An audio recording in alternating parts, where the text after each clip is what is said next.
Pitt Explained, Season 1, Episode 5, 11 a.m. The Pitt continues in near real time at Pittsburgh Trauma Medical Hospital. Dr. Robby, the ER attending, is 5 hours into a grueling shift. Charge nurse Dana Evans manages the floor. Senior residents Collins and Langdon supervise residents Mel, McKay, and Samira, medical students Javadi and Whitaker, and intern Santos, who nearly killed a patient last hour.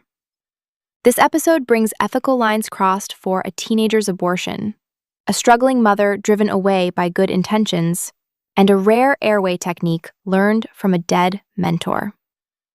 So this episode opens on last week's cliffhanger, the man seizing in the waiting room with Langdon managing the case. Santos pushes to switch to a different anti-seizure drug, Robby backs Langdon, and the seizure stops. But afterward, Santos finds the lorazepam vial may have been faulty and tries to report it. And nobody listens.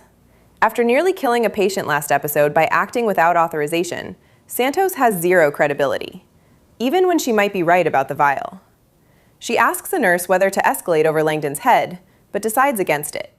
The bigger story this hour is the abortion case. Right. Collins runs her own ultrasound on Kristi Wheeler and gets measurements past the 11-week cutoff for medication abortion. Abbott's numbers from yesterday showed her under the limit, so either he made an honest error or he deliberately fudged it. Robby's response is remarkable. He tells Collins to redo her measurements and pick an angle that shows under 11 weeks. She refuses, because falsifying records could end her residency while Robby has tenure. Their risks aren't equal, and Collins says so directly. So what does Robby do?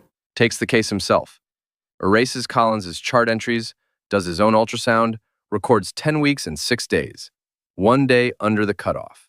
He shields Collins completely. But just as Collins is going over the medication instructions, Kristi's actual mother walks in. Lynette, who's been posing as mom since yesterday, turns out to be the aunt. Eloise is the real mother, and she is furious.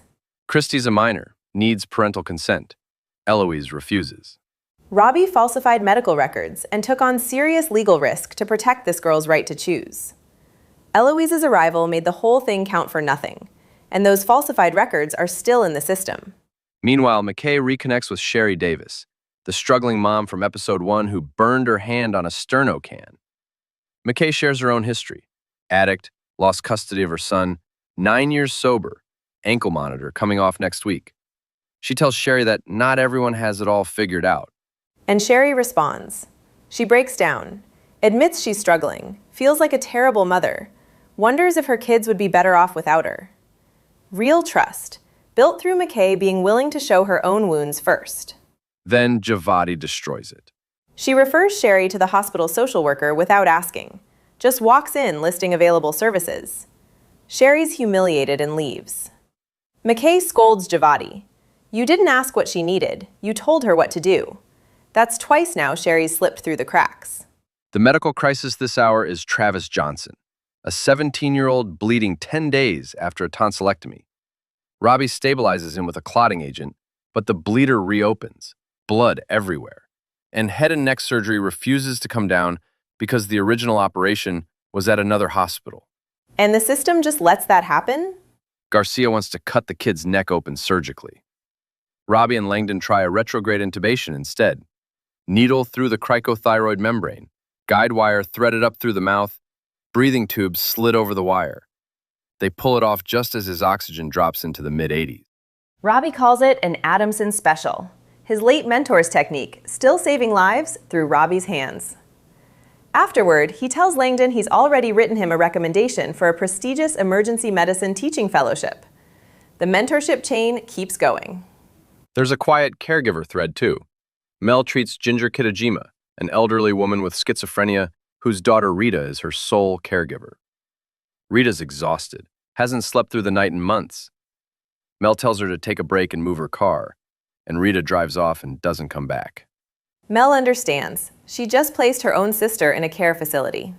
And Joyce St. Clair, the sickle cell patient from episode 2, needs emergency intubation. Her oxygen drops to 84. Samira and Collins handle it while Robby's saving Travis next door. Collins tells Samira to ignore the slow-mo nickname. Building trust with patients is the medicine, the exact quality Robby criticized this same hour. And the stolen ambulance just crashed in their zone. More incoming on a day nobody's caught a breath.